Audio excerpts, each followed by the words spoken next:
হুদাইবিয়া যুদ্ধের সময় মুসলমানরা পিপাসার্ত হয়ে যায়, মানুষগুলা পিপাসার্ত হয়ে যায়, মানুষের কাছে পানি নাই, ওযু করার মতো পানি নাই, পান করার মতো পানি নাই। ওয়া রাসূলুল্লাহ সাল্লাল্লাহু আলাইহি ওয়াসাল্লাম বাইনা ইয়াদাইহি রাকওয়া, আল্লাহর রাসূলের কাছে চামড়ার একটা পাত্র ছিল। রাকওয়াতুন শব্দের অর্থ চামড়ার পাত্র। এই পাত্রবর্তী পানি ছিল। ফাতাওয়াদ্দা মিনহা, আল্লাহর রাসূল ওই চামড়ার পাত্রের পানি দিয়ে ওযু করলেন। সুম্মা আকবালান নাস নাহওয়া, জনগণ আল্লাহর রাসূলের দিকে আসলেন। রাসূল বললেন, মা লাকুম, কি ব্যাপার, তোমাদের কি হলো, তোমরা কেন আমার দিকে আসলা? জনগণ জবাব দেয়, ইয়া রাসূলুল্লাহ, লাইসা ইনদানা মাউন নাতাওয়াদ্দু বিহি ওয়ালা নাশরাবুহু, আমাদের কাছে ওযু করার মতো, পানি পান করার মতো কোনো পানি নাই, তাই আমরা আপনার কাছে আসলাম। ইল্লা মা ফি রাকওয়াতি, আপনার এই চামড়ার পাত্রে যেই পানি আছে এই পানি ছাড়া আমাদের কাছে এই কাফেলার মধ্যে সামান্য কোনো পানি নাই। এবার দেখেন কি করছে। জাবের রাদিয়াল্লাহু তাআলা আনহু বলেন, ফাওয়াদা নবী সাল্লাল্লাহু আলাইহি ওয়াসাল্লাম ফি রাকওয়াতিহি, আল্লাহ নবী তার আঙ্গুল মুবারকগুলা ওই চামড়ার পাত্রের মধ্যে রাখলেন। কোথায়? এবার দেখেন কি, ওয়া কানাল মাউ ইয়াফুর কামসালিল উয়ুন, চামড়ার পাত্রের মধ্যে আল্লাহর রাসূল হাত মোবারক রাখার পর আঙ্গুল থেকে মুসলমানরা তাকায় দেখে ঝর্ণার মতো পানি বের হওয়া শুরু হয়ে যায়। এটা সহিহ বুখারীর বর্ণনা, 4152 নম্বর হাদিস। এইভাবে যখন পানি বের হইতেছে, হাদিস শেষ হয় নাই পুরাটা। হযরত জাবের বর্ণনাকারী হাদিসের, হযরত জাবের রাদিয়াল্লাহু তাআলা আনহুর ছাত্রের নাম সালিম। কি নাম? সালিম। এই সালিম রহমতুল্লাহি আলাইহি প্রশ্ন করলেন, কাম কুনতুম ইয়াউমা ইযিন, এই যে আল্লাহর রাসূলের আঙ্গুল মুবারক থেকে পানি বের হওয়া শুরু হলো, আপনারা সেদিন কি পরিমাণ সাহাবা ছিলেন একটু আমাদেরকে বলেন। হযরত জাবের জবাব দেয়, কুন্না খামসা আশারাতা মিআতান, আমরা সেদিন 1500 সাহাবা ছিলাম। কয় হাজার? এই সামান্য পানি দিয়ে 1500 সাহাবা আমরা পানি দিয়ে প্রয়োজন পুরা করলাম। না, হাদিস শেষ হয়নি। সাহাবা হযরত জাবের বলেন, লাউ কুন্না বিআতা আলফিন, আমরা যদি ওই দিন 1 লক্ষ সাহাবা থাকতাম, লা কাফানা, ওই পানি যথেষ্ট হতো। সুবহানাল্লাহ। কয় লক্ষ সাহাবা? ওই পানি যথেষ্ট হয়ে যেত। রাসূল সাল্লাল্লাহু আলাইহি সাল্লামের নবুয়তের আরেকটা প্রমাণ, আঙ্গুল মুবারক থেকে পানি বের হলো। হযরত জাবের বলেন 1500 সাহাবা ছিলাম, 1 লাখ থাকলেও কিছু হইতো না, ওই 1 লাখের জন্য এই পানি যথেষ্ট হয়ে যেত। 5 নাম্বার প্রমাণ, খাবার। খাবার বেড়ে গেছে। কি বেড়ে গেছে বলেন তো? খাবার। খাবার। মুসলিম শরীফের হাদিস, 2040 নাম্বার হাদিস। আমাদের মাদ্রাসার পাঠ্যপুস্তক সিলেবাস অনুযায়ী 2040, মোট হাদিস সংখ্যা হবে 3033টা। আপনারা যারা মোবাইলে হাদিস চালান, অ্যাপস চালান, সেখানে মুসলিম শরীফের হাদিস আছে 7453টা। আমাদের মাদ্রাসার পাঠ্যপুস্তক অনুযায়ী বিলা তাকরার হাদিস হলো 3033টা। বিসমিল্লাহ। সে অনুযায়ী হাদিস নাম্বার 2040। এই হাদিসের বর্ণনাকারী হযরত আনাস রাদিয়াল্লাহু তাআলা, তিনি বলেন, ক্বালা আবু তালহা লি উম্মি সুলাইম রাদিয়াল্লাহু তাআলা আনহা, আবু তালহা তার বিবি উম্মে সুলাইম রাদিয়াল্লাহু তাআলা আনহাকে বললেন, উম্মে সুলাইম, সামিআতু সাওতা রাসূলিল্লাহি সাল্লাল্লাহু আলাইহি ওয়াসাল্লাম দাঈফা, আমি নবীজির আওয়াজ শুনছি, আওয়াজটা খুব দুর্বল মনে হলো আমার। ফাআরিফু ফীহিল জুআ, নবীর আওয়াজে মনে হইল আল্লাহ নবীর প্রচন্ড ক্ষুধা। নবীর আওয়াজ শুনলাম, আওয়াজে মনে হলো রাসূল প্রচন্ড ক্ষুধার্ত সাল্লাল্লাহু আলাইহি ওয়াসাল্লাম। উম্মে সুলাইমকে আবু তালহা বললেন, ফাহাল ইনদাকি মিন শাই, ঘরে তোমার কাছে খাবার আছে কিনা? উম্মে সুলাইম জবাব দিলেন, নাম, হ্যাঁ খাবার আছে। বর্ণনাকারীকে আনাস, আর বর্ণনা করতেছে কাদের সম্পর্কে? স্বামী স্ত্রী দুইজন, আবু তলহা এবং তার বিবি উম্মে সুলাইম। হযরত আনাস বলেন যে হযরত আবু তলহা তার বিবিকে যখন বললেন খাবার আছে কিনা, উম্মে সুলাইম বললেন আছে, তখন তিনি ফাখরাজাত আকরাসাম মিন শাঈর, জবের কয়েক টুকরা রুটি বের করলেন। করার পর সুম্মা আখাযাত খিমারান লাহা, উম্মে সুলাইম তার একটা ওড়না নিছে, ওড়না মাথায় যে ওড়না, এই ওড়না নেওয়ার পর দাসাতহু তাহতা সাউবি, রুটি কাপড়ের এক কোণায় পেঁচাইয়া আমার কাপড়ের নিচে দিয়ে দিছে। আরেক অংশ রদ্দাতনি বিবাদিহি, আরেক অংশ আমার মাথায় দিয়ে দিছে। এভাবে পুরো শরীরে পেঁচাইয়া আরেক অংশ এইভাবে দিয়ে দিছে। কেন? আমি যাতে রুটিগুলা চুপি চুপি নিয়ে যাই গুজায়া, কারণ আল্লাহ রসুলের সামনে অনেক সাহাবা সব ক্ষুধার্ত, নবী যাতে একা খাইতে পারে, তাই আমারে বললেন চুপে চুপে যেন রসুলের কাছে রুটিগুলা নিয়ে যায়। তো হযরত আনাস বলেন সুম্মা আরসালাতনি ইলা রাসূলিল্লাহি সাল্লাল্লাহু আলাইহি ওয়াসাল্লাম, উম্মে সুলাইম আমাকে ওইভাবে আল্লাহ রাসূলের কাছে পাঠিয়ে দিলেন। নবীজির কাছে যাওয়ার পর ওয়াজাদতু রাসূলুল্লাহি সাল্লাল্লাহু আলাইহি ওয়াসাল্লাম জালিসান ফিল মসজিদ, আল্লাহ রাসূলকে মসজিদের মধ্যে বসা অবস্থায় পাইলাম। ওয়ান নাসু মাআহু, আল্লাহ রাসূলের সামনে দেখলাম সাহাবারা বসা। ফাকুমতু আলাইহিম, আমি তাদের সামনে দাঁড়াইলাম। আমি দরজায় গিয়ে দাঁড়াইছি, নবীজি আমার দিকে তাকাইছে। হাদিসটা মন দিয়ে বুঝেন। নবীজি আমারে কিছু বলার আগেই প্রশ্ন করলেন, আর সালাকা আবু তলহা, কি আনাস, তোমারে কি আবু তলহা পাঠাইছে? হযরত আনাস জবাব দিলেন, নাম ইয়া রাসূলুল্লাহ, জি হুজুর, আমাকে আবু তলহা তার বিবি উম্মে সুলাইম ওই পরিবারের পক্ষ থেকে আমাকে আপনার কাছে পাঠাইছে। বলেন আসল কথা। নবীজি বললেন, আলী তোআম, খাবারের জন্য পাঠাইছে। আসলেই তো খাবারের জন্যই।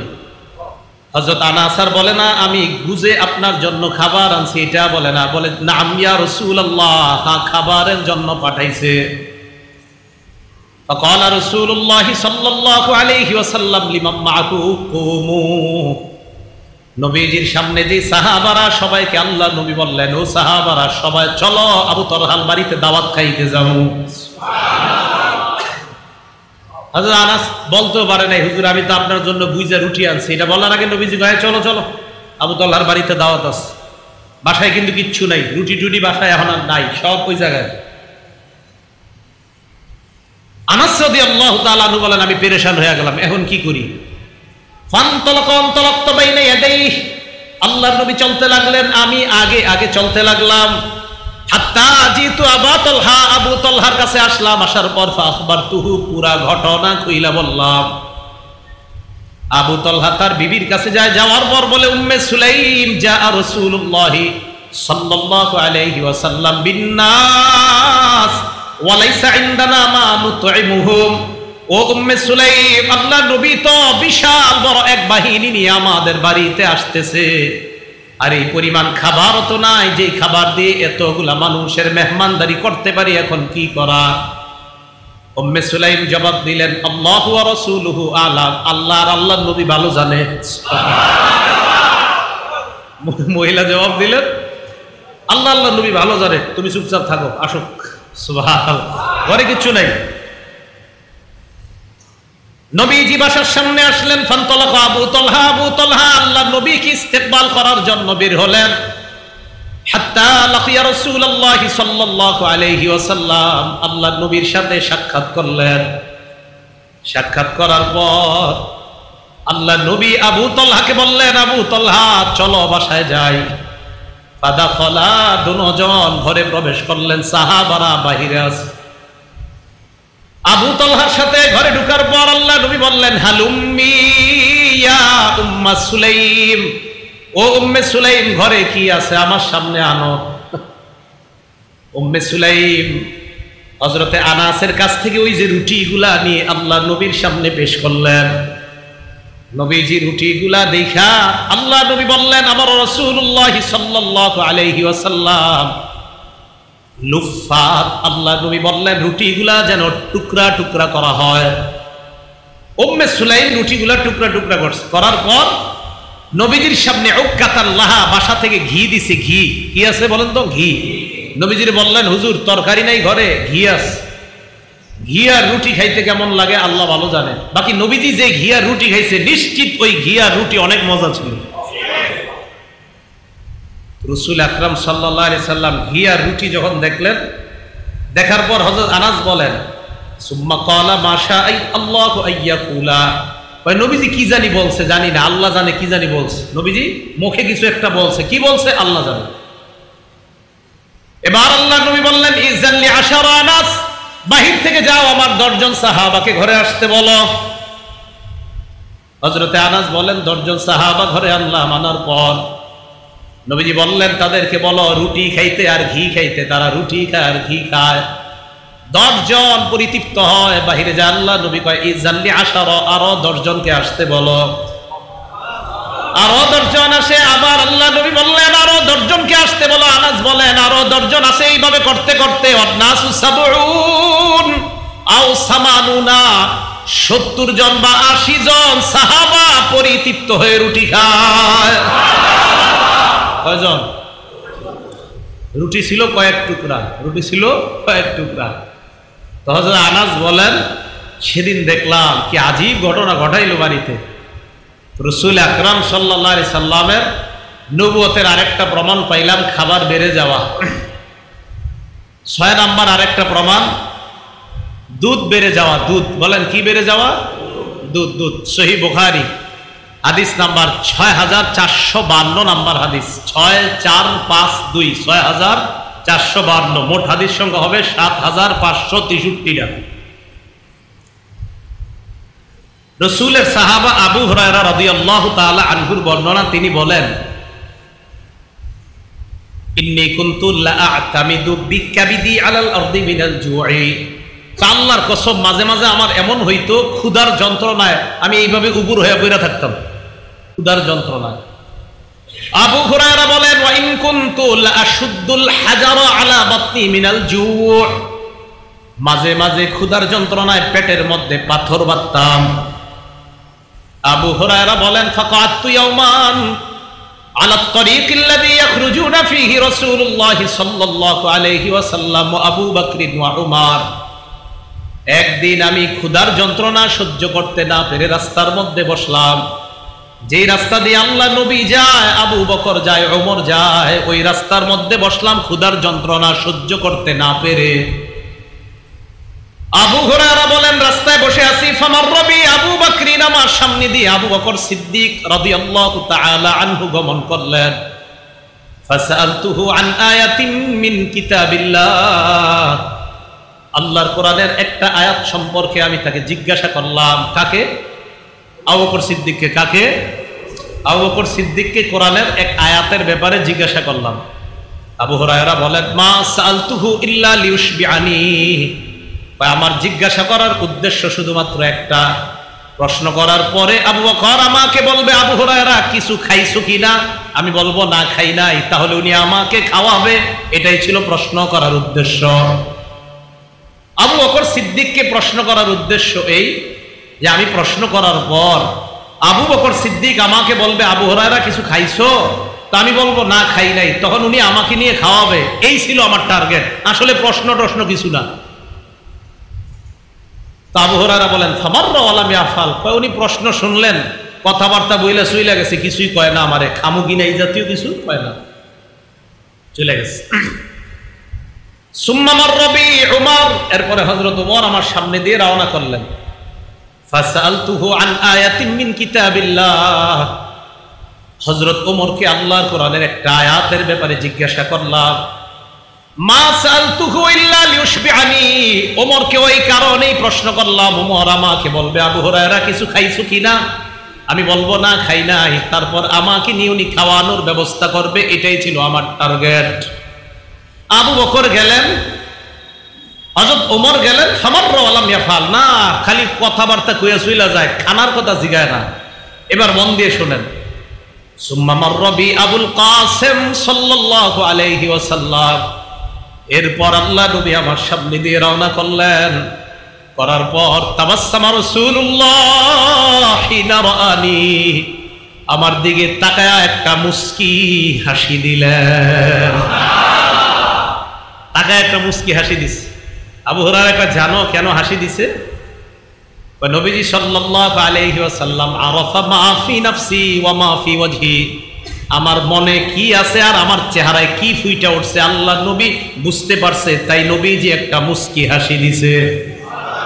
নবীজি বুঝছে আবু হুরায়রা ক্ষুধায় আছে তাই এখানে বসছে, আমি জানি। রাসূল আকরাম সাল্লাল্লাহু আলাইহি সাল্লাম বুঝে শুনে কোনো কথা না বাড়ায় নবীজি বললেন, ইলহাক, চলো আমার সাথে। আবু হুরায়রা রাদিয়াল্লাহু তাআলা আনহু বলেন, আমি বুঝতে পারছি নবীজি কিছু খাওয়াইতে নিতেছে আমার। ফাতাবিতুহু, পিছনে পিছনে চললাম, নবীজির বাসা পর্যন্ত গেলাম। ফাস্তাজানা, নবীজি ঘরে ঢুকার অনুমতি চাইলেন। ফাদাখালা, নবীজি ঘরে ঢুকলেন। সুম্মা আজিন আলী, আমাকেও ঘরে ঢুকার অনুমতি দিলেন। ফাদাখালতু, আমি ঘরে প্রবেশ করলাম। ফাআখাযা লাবানান ফি কাদাহিন, নবীজি দুধ দেখলেন একটা পাত্রের মধ্যে। তো এই পাত্রের দুধ দেখে আল্লাহ রাসূল প্রশ্ন করলেন, মিন আইনা হাযাল লাবান, এই দুধ কোত্থেকে আসছে? ঘরের ভিতর থেকে আম্মা জান জবাব দিলেন, এই দুধ আপনার কাছে হাদিয়া হিসাবে আসছে। আম্মা জান বললেন, আহদাহু ফুলানুন আও ফুলানা, ইয়া রাসূলুল্লাহ, এই দুধ অমুক নারী অথবা অমুক পুরুষ আপনার কাছে হাদিয়া পাঠাইছে। হাদিয়া, সদকা না। বলেন তো দুধটা কিসের? হাদিয়া। আল্লাহ নবী বললেন, আবু হুরায়রা দুধটা নাও। তো দুধ নিস। আবু হুরায়রা কয়, মনে করছি আমারে বলবে পান করো। আমি মনে করছি দুধ নেওয়ার পর আমাকে বলবে তুমি দুধটা খাও। এটা না বইলে আমারে বলতেছি, আবু হুরায়রা চলো। কোথায়? মসজিদে চলো। সুবহানাল্লাহ। আবু হুরায়রা রাদিয়াল্লাহু তাআলা আনহু বলেন, মসজিদে গেলাম।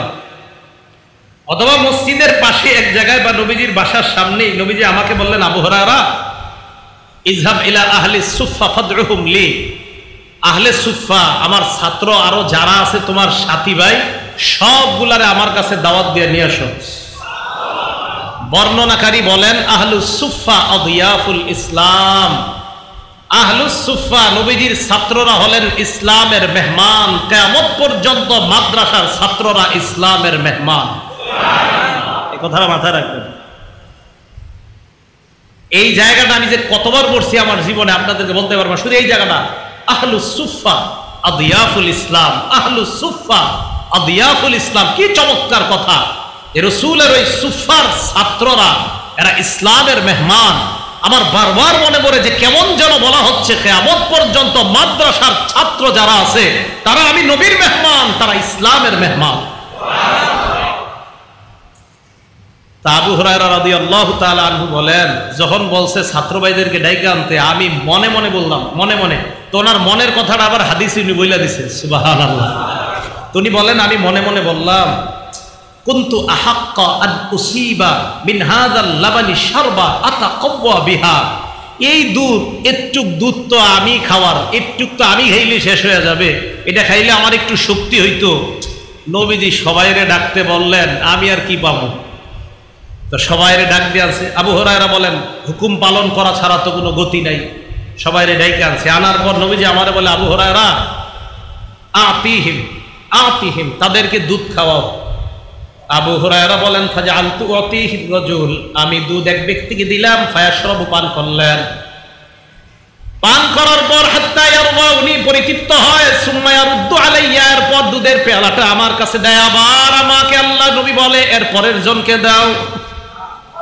আমি পরের জনকে দুধ দেই। দুধ দেওয়ার পর আবার উনি পেয়ালাটা আমার কাছে দিয়ে দেয়। দেওয়ার পর আমি আর পেয়ালার দিকে, আবু হুরায়রা এদিকে তাকায় না, পেয়ালা দেয় আর খালি নবীর দিকে তাকায়, যে আমার কিছু কয় না।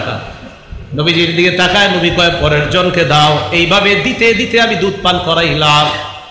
ক্লাসের ছাত্র যারা, আল্লাহ রাসূলের সবাইকে এক পেয়ালা দুধ পান করাইলাম। সামান্য দুধ সবাইকে পান করানোর পরেও পেয়ালার মধ্যে এখনো দুধ দেখা যায়। আল্লাহ নবী আমাকে বললেন, আবু হুরায়রা আনা ওয়া আনতা, অথবা আনা বাকিতু আনতা, আমি আর তুমি ছাড়া আর কেউ নাই, আমি আর তুমি বাকি আছি। আবু হুরায়রা কয়, সাদাকতা ইয়া রাসূলুল্লাহ, জি হুজুর, আপনি আর আমি বাকি আছি। এখন একটা মাসালা বুঝেন, দুধটা কি হাদিয়ার না সৎকার? আবু হুরায়রা রাদিয়াল্লাহু তাআলা আনহু বলেন, আতাতহু সাদাকা, এই হাদিসে নবীজির কাছে সদকা আসলে ফাবাআসা বিহা ইলাইহিম, সদকার পুরা খাদ্যটা সাহাবাদের কাছে, ছাত্রদের কাছে পাঠায়া দিতেন, ওই যারা নবীজির মসজিদের ছাত্র ছিল। কেন? লা ইয়াবুনা ইলা আহলিন ওয়ালা মালিন ওয়ালা আহাদিন, তাদের মাল ছিল না, পরিবার ছিল না, সম্পদ ছিল না, তাই রাসূল তাদের কাছে পুরা সদকার জিনিসটা পাঠায়া দিতেন। ওয়াইন আতাতহু হাদিয়া, আর যদি হাদিয়া আসতো তো নবীজি কিছু তাদেরকে পাঠাইতেন। ও আসাবা মিনহা, আবার নবীজি সাল্লাল্লাহু আলাইহি সাল্লাম নিজেও সেখান থেকে রাখতেন। তাহলে সদকা খাইতেন না, হাদিয়া থেকে নবীজি নিজে খাইতেন। তো আবু হুরায়রা রাদিয়াল্লাহু তাআলা আনহুকে নবীজি বললেন, আবু হুরায়রা ইশরাব, তুমি খাও এবার। আবু হুরায়রা বলেন ফাশারিবতু, আমি পান করলাম। নবীজি আবার বলেন, আবু হুরায়রা ইশরাব, আরো খাও, আরো পান করো। আমি আরো পান করতে লাগলাম। ফামাযালা ইয়াকুলু ইয়া ইশরাব, আল্লাহ নবী বলতেই থাকলেন, আবু হুরায়রা পান করো, পান করো, পান করো। আমি পান করতে থাকলাম। আবু হুরায়রা বলেন এক পর্যায়ে লা আজিদু লাহু মাসলাকা, আল্লাহ নবীকে বললাম, ইয়া রাসূলুল্লাহ, আর তো যাওয়ার রাস্তা নাই। আর যাওয়ার কি নাই? ও এই জায়গায় আরেকটা কথা রয়ে গেছে। প্রথমে আবু হুরায়রা দেখে কি করছিল, নবীজি মুস্কি হাসি দিছিল না রাস্তায়। তো সবাইরে যখন দুধ পান করানো শেষ ছাত্রদেরকে, বাকি আছে কে? নবীজি আর আবু হুরায়রা। দেখেন উস্তাদ ছাত্রদের সম্পর্ক কেমন। তো আবু হুরায়রা রাদিয়াল্লাহু তাআলা আনহু বলেন, নবীজি আমার দিকে তাকায়া ফাতাবাসসামা, আরেকটা মুস্কি হাসি দিস। মানে মুস্কি হাসি দিয়ে বুঝাইলেন, আবু হুরায়রা তুমি খালি বাকি, আর আমি না। জি হুজুর, আমি আর আপনি। ঠিক আছে, তুমি পান করো। তো করতে করতে আর পারতেছি না। বুখারীর বর্ণনা, লাম আজিদ লাহু মাসলাকা, যাওয়ার আর রাস্তা নাই। নবীজিরে বললাম, হুজুর আর পারতেছি না। এরপরে নবীজিকে দিলাম, দেওয়ার পর ফাহামিদাল্লাহ, নবী আল্লাহর প্রশংসা করলেন, ওয়াসাম্মা, বিসমিল্লাহ করলেন, সুম্মা শারিবাল ফাজলা, অতিরিক্ত যেই দুধটা আল্লাহ রাসূল শেষ করলেন। সুবহানাল্লাহ। তাহলে রাসূল আকরাম সাল্লাল্লাহু আলাইহি সাল্লামের নবুয়তের আরেকটা প্রমাণ পাইলাম। বিসমিল্লাহ। রাসূল সাল্লাল্লাহু আলাইহি সাল্লামের নবুয়তের আরেকটা প্রমাণ দেখেন। ইমাম সাহেব যখন সামনে দাঁড়ায়, পিছনে যারা মুসল্লি আছেন তারা কি এই মুসল্লিদেরকে কি ইমাম সাহেব সামনে দাঁড়ায় দেখতে পায়? পিছনের মুসল্লিদেরকে সবাই বলেন দেখে? দেখেন সহিহ বুখারী হাদিস নাম্বার 719 নাম্বার হাদিস। ক্বালা রাসূলুল্লাহ সাল্লাল্লাহু আলাইহি ওয়াসাল্লাম, আল্লাহ নবী সাহাবাদেরকে বললেন, আকিমু সুফুফাকুম, তোমরা তোমাদের কাতারগুলা সোজা করো। ওয়াতারাসু, এবং তোমরা মিলে মিলে দাঁড়াও, কাতার সোজা করো, মিলে মিলে তোমরা দাঁড়াও। নবীজি বলেন, শোনো, তোমরা কাতার সোজা করলা কিনা, মিলে দাঁড়াইলা কিনা? আমি কিন্তু তোমাদেরকে দেখি, ইন্নী লারাকুম মিন ওয়ারাই, আমি আমার পিছন থেকেও তোমাদেরকে দেখতে পাই। পিছন থেকে তোমাদেরকে। ইমাম নববী রাহমাতুল্লাহি আলাইহি বলেন, আল্লাহ পাক রব্বুল আলামিন আল্লাহর নবীর এই জায়গায় খালাকা লাহু ইদরাকাত, এই জায়গায় একটা অনুভূতি শক্তি দিয়েছেন। সামনে থেকে নবী যেমন দেখতে পাইতেন, এই পিছন থেকে নবী স্পষ্ট সামনের দেখার মতো পিছনেও দেখতে পাইতেন। ইদরাকা, এটা আল্লাহ রাসূলের আলাদা বৈশিষ্ট্য। তাহলে উনি শ্রেষ্ঠ নবী, আরেকটা প্রমাণ পাইলাম, উনি নবী সাল্লাল্লাহু আলাইহি ওয়াসাল্লাম। সহিহ বুখারীর আরেকটা বর্ণনা 741 নাম্বার হাদিস। রাসূল সাল্লাল্লাহু আলাইহি ওয়াসাল্লাম সাহাবাদেরকে বলেন, ও সাহাবাদের দল, হাল তারাউনা কিবলাতি হাকুনা, তোমরা কি মনে করো আমি যখন সামনে দাঁড়াই সামনে আমার কিবলা? সাহাবারা বলেন, হ্যাঁ হুজুর, সামনেই তো আপনার কিবলা। আল্লাহ নবী কয়, হ্যাঁ সামনে আমার কিবলা, এটা সত্যি কথা। তবে শোনো তোমরা, ওয়াল্লাহি মা ইয়াখফা আলাইয়া খুশুউকুম ওয়ালা রুকুউকুম, তোমাদের রুকু সেজদা একটাও আমার কাছে গোপন থাকে না। সামনে যদিও আমার কিবলা, রুকু সেজদা কিভাবে করো আমি পিছন থেকে দেখতে পাই। শয়তানি করবা না, দুষ্টামি করবা না, আমি সব দেখি। মা ইয়াখফা আলাইয়া খুশুউকুম ওয়ালা রুকুউকুম, তোমাদের রুকু সেজদা আমার কাছে গোপন থাকে না। লারাকুম মিন যহরি, আমি পিছন থেকে তোমাদেরকে স্পষ্ট দেখতে পাই, যেমন সামনে থেকে আমি দেখতে পাই। এই আরেকটা প্রমাণ পাইলাম নবুয়তের। এগুলো 7 নাম্বার প্রমাণের 2টা উদাহরণ গেল। প্রমাণ নাম্বার 8, রাসূল আকরাম সাল্লাল্লাহু আলাইহি সাল্লাম মিম্বর বানানোর আগে একটা গাছ অথবা একটা খেজুরের আপনার কাণ্ডের মধ্যে দাঁড়ায় রাসূল সাল্লাল্লাহু আলাইহি সাল্লাম খুতবা দিতেন। সহিহ বুখারী হাদিস নাম্বার 3584 নাম্বার হাদিস।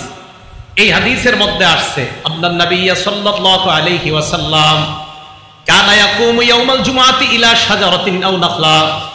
জুমার দিন আল্লাহর নবী একটা গান্ডের উপর অথবা একটা গাছের উপর আল্লাহর নবী দাঁড়াইতেন। খেজুর গাছের একটা কাণ্ড অথবা গাছ সুন্দরভাবে এইভাবে বিছানো থাকতো, আল্লাহর নবী ওইটার উপর দাঁড়াইতেন। দাঁড়িয়ে কষ্ট হতো আল্লাহর নবীর। ফাকালাত ইমরাতুম মিনাল আনসার, এক আনসারী নারী বললেন অথবা রাজুলুন, এক পুরুষ আল্লাহর নবীকে বললেন, আলা নাজআলু লাকা মিম্বারান ইয়া রাসূলুল্লাহ, হুজুর আপনার জন্য একটা মিম্বর বানায়া দেই, ওই মিম্বরে দাঁড়িয়ে আপনি ভাষণ দিবেন। নবীজি বললেন, ইনশিতুম, যদি তোমাদের মন চায় মিম্বর বানাইতে পারো। আনসারী নারী মিম্বর বানিয়ে আল্লাহর নবীর জন্য হাদিয়া পাঠাইলেন।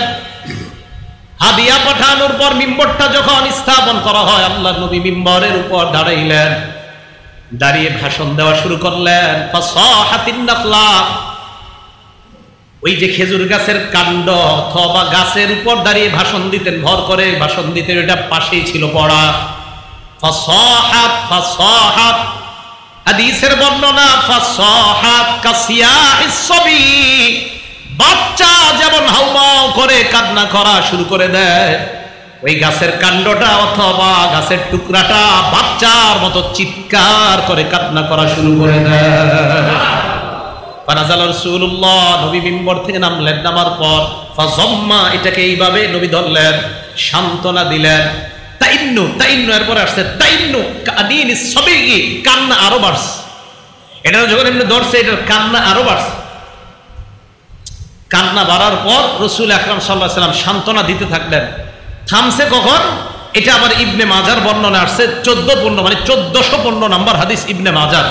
এই হাদিসের মধ্যে আসছে রাসূল আকরাম সাল্লাল্লাহু আলাইহি ওয়াসাল্লাম বলেন, লাউলাম আহতাদিনহু, আমি যদি এটাকে এইভাবে সান্ত্বনা না দিতাম, লাহান্না ইলা ইয়াউমিল কিয়ামা, কিয়ামত পর্যন্ত এটা কান্না করতেই থাকতো। তাহলে রাসূল আকরাম সাল্লাল্লাহু আলাইহি সাল্লামের আরেকটা বিষয় জানলাম যে নবীজি সাল্লাল্লাহু আলাইহি সাল্লাম একটা খেজুর গাছ, এই গাছটার উপরে দাঁড়ায় ভাষণ দিতেন অথবা একটা গাছ। নবীজি সাল্লাল্লাহু আলাইহি সাল্লামের বিয়োগ ব্যথা এটা কাঁদতেন। হাদিসের বর্ণনাকারী বলে, জানো কেন কান্না করতো? এই জন্য কানাত তাবকি আলা মা তাসমাউ মিনাজ যিকরি ইনদাহা, কেননা রাসূল সাল্লাল্লাহু আলাইহি সাল্লাম খুতবা দেওয়ার সময় যা যা বলতেন, ওই গাছের কাণ্ডটা শুনতে পাইতো। এখন থেকে তো আর তার উপর দাঁড়াবে না, আর সে শুনতেও পাবে না, এই ব্যথায় সে কান্না করতে থাকছে। তো নবীজি সাল্লাল্লাহু আলাইহি সাল্লামের নবুয়তের অনেক প্রমাণ দেওয়া যায় এইভাবে, অসংখ্য অগণিত প্রমাণ আছে।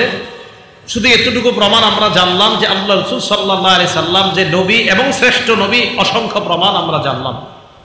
এই জন্য এই নবীজি সাল্লাল্লাহু আলাইহি সাল্লাম আমাদেরকে যা বলবে তা গ্রহণ করা, যা থেকে নিষেধ করা তা বর্জন করার হুকুম দিছে আল্লাহ। এই কথা আপনাদেরকে কেন বলতেছি? আমাদের সমাজে বর্তমান যুগে, আগে তো ছিল আপনার শুধুমাত্র ধোঁকা দিত বিভিন্নভাবে, এখন নতুন ধোঁকা শুরু হয়েছে। এই ধোঁকাটার নাম হলো, এক দল বের হয়েছে, তারা বলে যে শুধু কোরআন মানলেই চলবে, হাদিসের আর প্রয়োজন নাই, সুন্নতের প্রয়োজন নাই। কি মানলে চলবে বলেন তো? কোরআন। এজন্য আমাদের নবীর নবুয়তটা প্রমাণ করলাম দীর্ঘ সময়। কেন? যে কোরআনও লাগবে, হাদিসও লাগবে। বলেন, কোরআনও লাগবে, হাদিসও লাগবে। ইবনে মাজাহ 11 নম্বর হাদিস। এই হাদিসের মধ্যে আসছে রাসূল আকরাম সাল্লাল্লাহু আলাইহি সাল্লামের সাহাবা হযরত জাবেরের বর্ণনা, কুন্না ইনদা নবী সাল্লাল্লাহু আলাইহি ওয়াসাল্লাম, আমরা আল্লাহর নবীর কাছে আছি, আমরা আল্লাহর নবীর কাছে ছিলাম। ফাখাত্তা রাসূলুল্লাহ সাল্লাল্লাহু আলাইহি ওয়াসাল্লাম, খাত্তা, আল্লাহর নবী এইভাবে লম্বা একটা দাগ দিলেন। সুম্মা খাত্তা খাত্তাইনি আন ইয়ামিনি, বামে দুইটা দাগ দিলেন, ডানে দুইটা দাগ দিলেন। সুম্মা খাত্তা খাত্তাইনি আন শিমালি, বামে দুইটা দাগ দিলেন। দুদিকে দুইটা দাগ দেওয়ার পর আল্লাহ নবী সাহাবাদের দিকে তাকায় বললেন, হাযা সাবিলুল্লাহি মুস্তাকিমা, এটাই হলো আল্লাহর সোজা রাস্তা। এটা কি রাস্তা?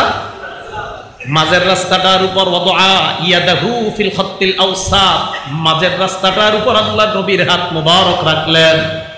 রাখার পর বললেন, হাযা সাবিলুল্লাহি মুস্তাকিমা, এটাই হলো আল্লাহর সোজা রাস্তা। ডানে রাস্তা বামে রাস্তাগুলা রাসূল বললেন এইগুলা হলো শয়তানের রাস্তা।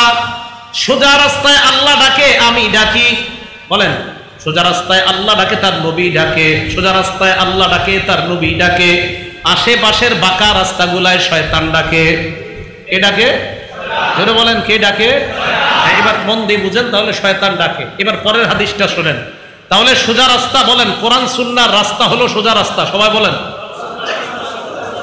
এই বাংলাটাই বলবেন। বলেন, কোরআন সুন্নাহর রাস্তা সোজা রাস্তা। এখন সুন্নাহ কাকে বলে? মন দিয়ে বুঝবেন। কোরআন সুন্নাহর রাস্তা তো সোজা রাস্তা। সুন্নাহ কারে বলে? ইবনে মাজার 42 নম্বর হাদিস। ক্বালা রাসূলুল্লাহ সাল্লাল্লাহু আলাইহি ওয়াসাল্লাম, আল্লাহ নবী বলেন, আলাইকুম বিসুন্নতি ওয়া সুন্নাতিল খুলাফাইর রাশিদিনাল মাহদিয়িন। নবীজি বলেন, তোমরা আমার সুন্নাত, আমার খেলাফতপ্রাপ্ত সাহাবা, খোলাফায়ে রাশিদিন সাহাবা, যারা আমার খলিফা হবে সাহাবা, এই সাহাবাদের সুন্নাত তোমরা আঁকড়ে ধরো। আদ্দু আলাইহা বিন নওয়াজিজ। তোমরা যে দাঁত দিয়ে হাড্ডি খাও, মজবুত দাঁত দিয়ে তোমরা হাড্ডি চাবাও, এইভাবে মজবুত ভাবে তোমরা আমার সুন্নাহ আর সাহাবাদের সুন্নাহ আঁকড়ে ধরবা। তাহলে সোজা রাস্তা কোরআন সুন্নাহর রাস্তা। সুন্নাহ কোনটা? নবী এবং সাহাবা, তাদের যে সুন্নত, এটা হলো সুন্নাহ। হুজুর এটা কি একটু বুঝায় দেন তো? এটা হলো এই জুমার দিন আজান হয় কয়টা? বলে না সবাই। জুমার দিন নামাজের আগে আজান হয় কয়টা? দুইটা। এক আজান আল্লাহ রসুলের সুন্নত, আর এক আজান সাহাবার সুন্নত। বলেন, এক আজান কার সুন্নত? আরেক আজান কার সুন্নত? সাহাবার। এক আজান নবীর সুন্নত, এটা তো আমরা জানি। আরেক আজান সাহাবার সুন্নত, হযরত উসমান গনি রাদিয়াল্লাহু তাআলা আনহুর সুন্নত। প্রশ্ন হলো, হযরত উসমান গনির সুন্নত মানা যাবে? দলিল আছে? হ্যাঁ আছে। ইবনে মাজার 42 নম্বর হাদিসে নবী বলছেন, আমার সুন্নত আর আমার খোলাফায়ে রাশেদা সাহাবাদের সুন্নত। বলেন তো, হযরত উসমান গনি কি খোলাফায়ে রাশেদার কয় নাম্বার সাহাবা? খোলাফায়ে রাশেদার কয় নাম্বার? 3 নাম্বার। তাহলে এক আজান নবীর সুন্নত, আরেক আজান 3 নাম্বার খলিফা হযরত ওমরের সুন্নত, হযরত উসমানের সুন্নত। আর হযরত উসমানের সুন্নতও যে মানতে হবে, এর প্রমাণ ইবনে মাজার 42 নাম্বার হাদিস, যে আমার সুন্নত আঁকড়ে ধরো, এটা হলো জুমার দিনের এক আজান পাইলাম। আমার সাহাবার সুন্নত আঁকড়ে ধরো, এটা হলো জুমার দিনের দ্বিতীয় আজান পাইলাম। তাহলে আজান একটা নবীর সুন্নতে পাইলাম, আরেকটা হযরত উসমান গনির সুন্নত। আর উসমান গনির সুন্নত যে পালন করতে হবে, ইবনে মাজার 42 নাম্বার হাদিস। যারা মোবাইল পকেটে পকেটে রাখেন, আর একটু করে দেখবেন, দেখেন ওই জায়গায় আছে কিনা, এটা ওই জায়গায় আছে কিনা। এখন আমাদের মাঝে একদল বাইরে হয়ে গেছে, এমন না হুজুর আপনি যা বলবেন মানবো না। এটা তো হইল না ভাই। হাদিস বলার পরেও মানতে চায় না। কোরআন সুন্নাহ মানে এত বলি যে ভাই হ্যাঁ আছে, তো সুন্নায় আছে, হাদিসে আছে। না আপনি কইলে হবো নাকি? আরে ভাই, তাহলে আপনি হাদিস মানেন না? আপনি বললে মানি না, ও মুখে বললে মানি। তাহলে কোরআন হাদিস, কোরআন সুন্নাহ, কোরআন সুন্নাহ। নবীজি বলছে, আমার সুন্নাহ, আমার সুন্নাহ, আমার সুন্নাহ। খেলাফতপ্রাপ্ত সাহাবা, খোলাফায়ে রাশিদিন যে সাহাবা, তাদের সুন্নাহ, আমার সুন্নাহ, সাহাবাদের সুন্নাহ আঁকড়ে ধরো। এক আজান নবীর সুন্নাহ, আরেক আজান উসমানের সুন্নাহ। নবীর সুন্নাহ পালন করতে হবে, তা তো স্পষ্ট। উসমানের সুন্নাহ যে পালন করতে হবে, দলিল ইবনে মাজার 42 নম্বর হাদিস। মনে থাকবেনি সবার? তাহলে আমল হবে না ঝগড়া হবে? বলেন, আমল করব না ঝগড়া? তাহলে ঝগড়া করব না, আমল করব। এবার আসেন ইবনে মাজার 12 নম্বর হাদিস। যারা বলে শুধু কোরআন মানলেই হবে, সুন্নত লাগবে না, হাদিস লাগবে না, মন দিয়া বলেন কোন কিতাব? ইবনে মাজাহ। সবাই বলেন কোন কিতাব? হাদিস নাম্বার 12। বলেন হাদিস নাম্বার 12। কেউ যদি আপনাদেরকে এই দাওয়াত দিতে আসে, হ্যাঁ আপনারা ফেসবুকে এরকম দাওয়াত পেয়ে গেছেন অনেকে, এবং অনুসারীও হয়ে গেছেন অনেকে, যে হুজুর কোরআন মানলে চলে, হাদিসের দরকার নাই। তো মানে সারা জীবন মনে রাখবেন, বলেন কোন কিতাব? হাদিস নাম্বার 12। ক্বালা রাসূলুল্লাহ সাল্লাল্লাহু আলাইহি ওয়াসাল্লাম, আল্লাহ নবী বলেন, ইউশিকুর রাজুলু মুত্তাকিয়ান আলা আরিকাতি। এমন একটা জামানা আসবে, যে জামানায় মানুষ এইভাবে সিংহাসনের মধ্যে টেক লাগায়া বসে থাকবে। বসার পর ইউহাদ্দাসু বিহাদিসিম মিন্নি, তার সামনে আমার হাদিস পেশ করা হবে। কি পেশ করা হবে? হাদিস। হাদিস পেশ করার পর সে বলবে, বাইনানা ওয়া বাইনাকুম কিতাবুল্লাহ, আমাদের মাঝে আর তোমাদের মাঝে আল্লাহর কোরআন থাকতে হাদিসের কি প্রয়োজন? নাউজুবিল্লাহ। এভাবে কোরআন দেখা বলবে, আমাদের মাঝে আর তোমাদের মাঝে আল্লাহর কোরআন থাকতে হাদিসের কি প্রয়োজন? এবার আপনাকে যুক্তি দিবে, ফামা ওয়াজাদনা ফীহি মিন হারামিন হারামনা, কোরআনের যেটা হারাম, এই হারাম মানলেই তো হয়। কোরআনের হারামটা হারাম মানলাম, ওয়া মা ওয়াজাদনা ফীহি মিন হালালিন ইস্তাহলালনা, কোরআনের যেটা হালাল ওই হালালকে আমরা হালাল মানলাম। কি বলে? কোরআনের হারামকে হারাম মানলাম, কোরআনের হালালকে হালাল মানলাম। এই জায়গায় মন দিয়ে বুঝেন, বলেন কোরআনে যা হারাম আমরা হারাম মানি কিনা? আচ্ছা, কোরআনে যা হালাল আমরা হালাল মানি কিনা? আল্লাহ রব্বুল আলামিন বলেন আহাল্লাল্লাহুল বাইআ, আল্লাহ ব্যবসাকে হালাল করেছেন, ওয়া হাররামার রিবা, আল্লাহ সুদকে হারাম করেছেন। এই যে ব্যবসা হালাল মানি না আমরা, সুদ যে হারাম মানি না আমরা। তো এই লোক আপনারে বলবে মিয়া কোরআনের হালাল মানলেই তো হয়, কোরআনের হারাম মানলেই তো হয়, হাদিসের কি দরকার?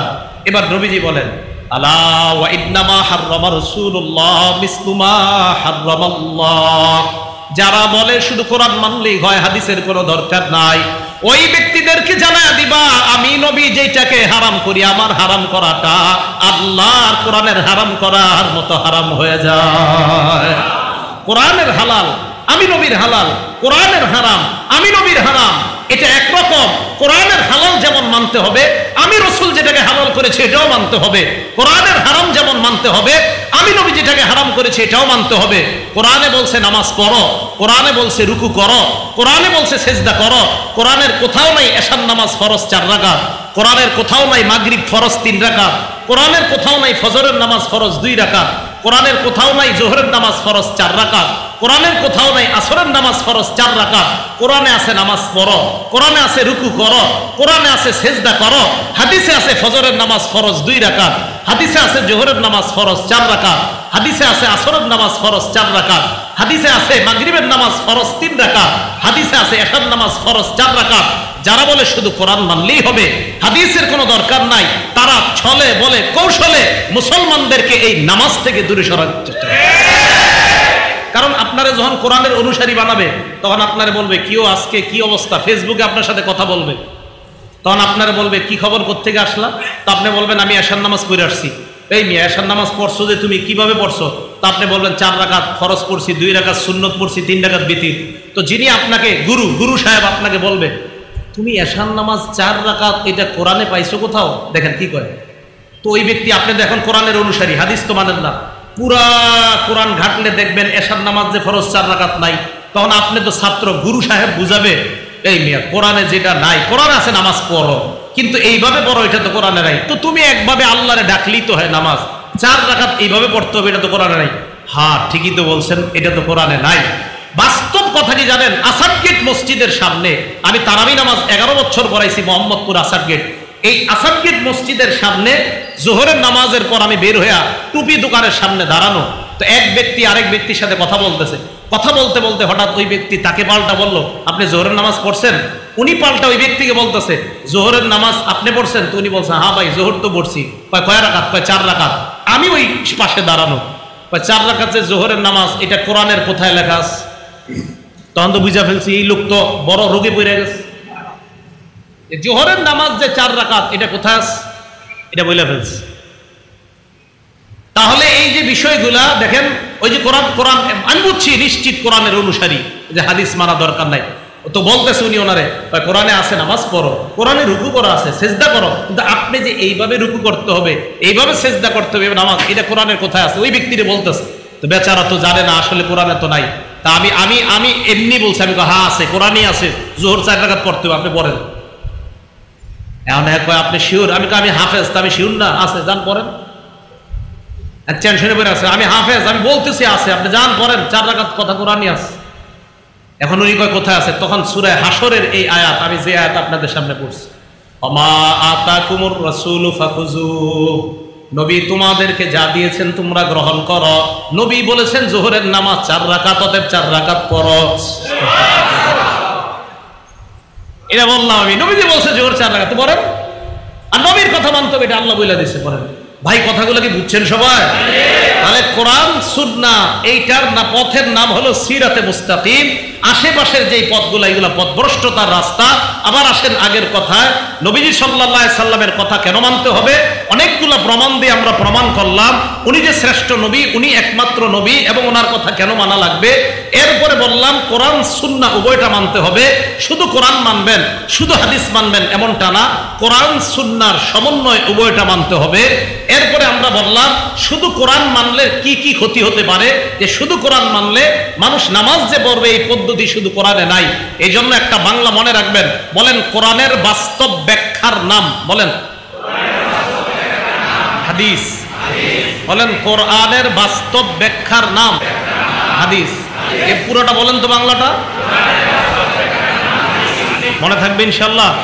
আল্লাহ পাক রব্বুল আলামিন আমাদের সকলকে যে কথাগুলা বললাম শুনলাম, এই কথাগুলোর উপর আমরা যেন আমল করে আমাদের নিজেদের জীবনে আমরা কোরআন সুন্নাহ বাস্তবায়ন করে আমরা কবরে যাইতে পারি, আল্লাহ তৌফিক দান করেন।